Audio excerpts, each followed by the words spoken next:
Empezaremos por mencionar algunos de los conceptos básicos, empezando por los agentes biológicos, que son seres vivos con un determinado ciclo de vida, que al penetrar en el ser humano ocasionan enfermedades de tipo infecciosas o parasitarios. La infección es el resultado de que un agente vivo logre entrar al organismo. Habitualmente el agente vivo es microscópico y su multiplicación y los elementos tóxicos que produce son lo suficientemente agresivos para el huésped para enfermarlo.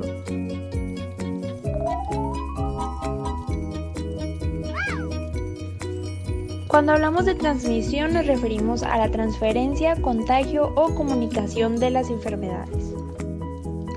Y por último mencionaremos la remisión, que es la desaparición parcial o completa de las características clínicas y subjetivas de una enfermedad crónica o maligna. La remisión puede ser espontánea o puede ser el resultado del tratamiento.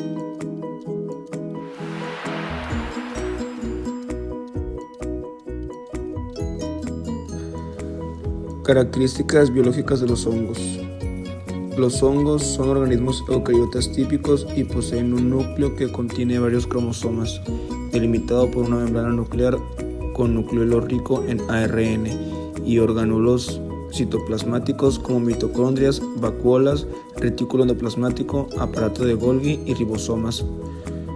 El citoplasma se encuentra limitado por la membrana citoplasmática, que es una doble capa de lípidos que contiene proteínas, esteroles y controla la permeabilidad celular y participa en la síntesis de la pared celular.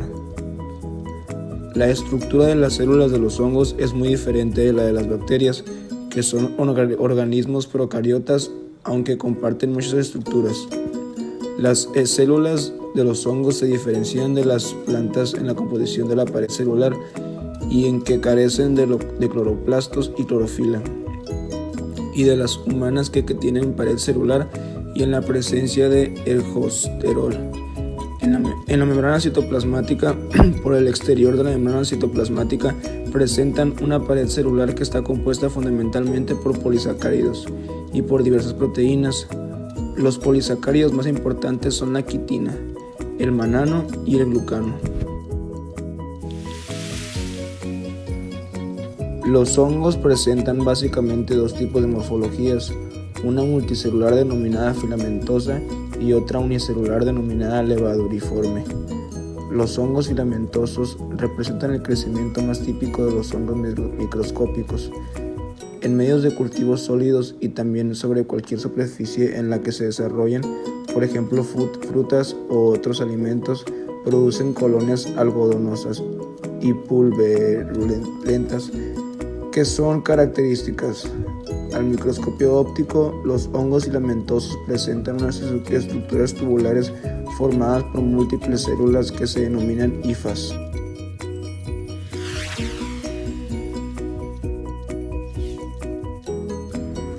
Los hongos que presentan crecimiento levaduriforme generalmente dan lugar a colonias lisas, que recuerdan a las bacterianas en medios de cultivo sólidos. Dichas colonias están formadas por agregados de células individuales, denominadas levaduras. Los hongos levaduriformes se dividen por gemación o por fisión binaria. En algunos casos, las células hijas no se separan de la célula madre, formándose cadenas cortas denominadas pseudohifas. Los hongos que presentan este tipo de crecimiento, denominado pseudomicelio, dan lugar a colonias similares a las que producen los hongos levaduriformes en medios sólidos.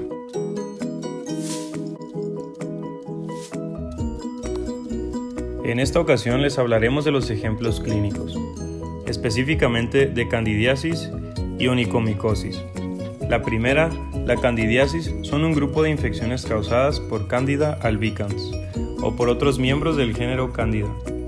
Estos microorganismos infectan típicamente la piel, las uñas, la mucosa y el tubo digestivo, pero pueden además infectar órganos internos y producir enfermedades sistémicas. Para producir infección, Candida pasa de su estado de levadura a una fase de crecimiento micelar.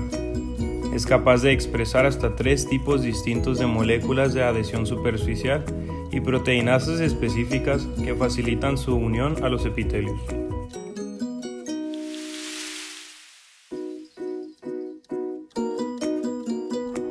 El segundo ejemplo clínico del cual hablaremos es la onicomicosis. Es el patrón más frecuente en el pie. La invasión comienza por el estrato córneo, propagándose de distal a proximal. Produce un engrosamiento de la capa córnea, elevando el extremo libre de la lámina, con alteración de la relación lámina-techo. Progresivamente, la lámina se despega, aumenta el grosor y se decolora hasta adquirir un aspecto de madera apolillada, con una coloración gris parduzca o amarillenta. La invasión comienza en una pequeña porción de uña y si evoluciona puede destruir una porción extensa de la lámina. Si no se trata, puede destruir toda la uña y producirse una onicomicosis distrófica total.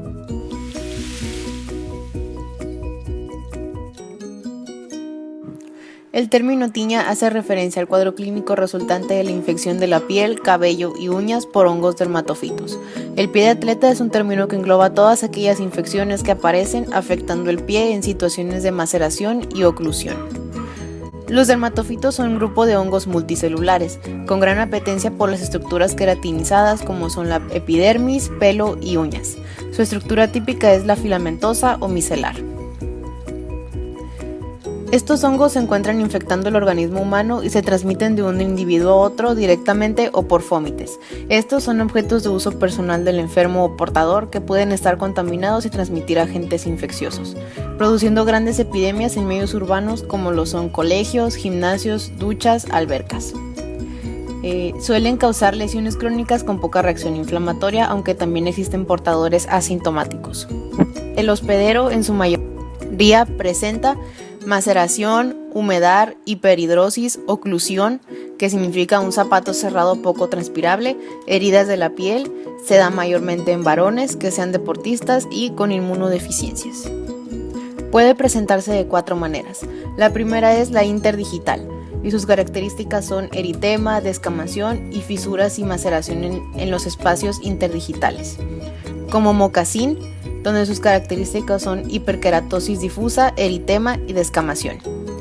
Inflamatoria, con vesículas y ampollas en cara interna del pie y planta. Ulcerativa, con exacerbación de tiña interdigital de los pies, fisuras, erosiones y úlceras interdigitales. Todos pueden ser tratados con antifúngicos tópicos y antibióticos orales. Las medidas preventivas básicas son tener una buena higiene personal y local, evitar el uso de calzado oclusivo no transpirable, secar la zona cuidadosamente después del baño, especialmente entre los dedos del pie, lavar la ropa contaminada, usar polvos secantes si existe hipersudoración y protección de los pies en actividades laborales y deportivas. La peniliosis es una micosis sistémica y endémica. Este hongo se encuentra en la tierra y la vegetación descompuesta, así como también en el aire. Ha habido un notable incremento de la incidencia de esta micosis desde la aparición de la pandemia de SIDA en la región. El agente infeccioso penetra posiblemente por vía inhalatoria. Es mucho más frecuente la infección durante la estación lluviosa y hay indicios de que existen infecciones asintomáticas, así como largos periodos de latencia que preceden a las formas progresivas. Puede ocasionar señales y síntomas como una inflamación de los pulmones conocida como neumonitis y lesiones en la piel parecidas al acné, en el rostro, torsos, brazos y piernas.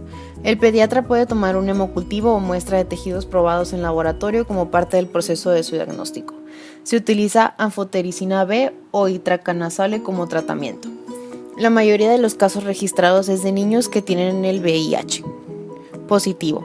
El principal reservorio son el suelo y ratas del bambú. Los hospedadores pueden ser humanos, ratas del bambú, perros y gatos. El principal vector son los roedores. Las medidas preventivas generales son el control de vectores en los lugares de trabajo, principalmente de los roedores. Evitar en la medida de lo posible el contacto con animales desconocidos o sus productos, sobre todo si son sospechosos de estar infectados. Evitar procesos pulvígenos o que generen bioaerosoles. Si no es posible, cerramiento o aislamiento de dichos procesos o disponer de un sistema de extracción localizada. Ventilación adecuada de los lugares de trabajo y evitar exceso de humedad. En conclusión, se puede decir que los hongos tienen la capacidad de descomponer organismos muertos o sus productos. y obtener el nutrimento de otros organismos vivos o huéspedes que son los parásitos. Los hongos tienen gran importancia para conservar el equilibrio de la naturaleza, puesto que desintegran o reciclan casi todos los restos orgánicos. Intervienen en la producción del humus del suelo, que es muy importante para su fertilidad, llamándole a esto biodesintegración, y es indispensable en la biosfera, pero también participan de igual manera indeseable en el biodeterioro. Algunos hongos se encuentran disponibles incluso para programas de control biológico. Por sí mismos, los hongos también sirven como alimento o se utilizan en la elaboración de otros, como son pan, vino, cerveza y quesos. Se utilizan en procesos industriales como la elaboración de ácido cítrico y levaduras. También sirven para obtener antibióticos como la penicilina y el ácido fucídico, así como también hormonas y enzimas.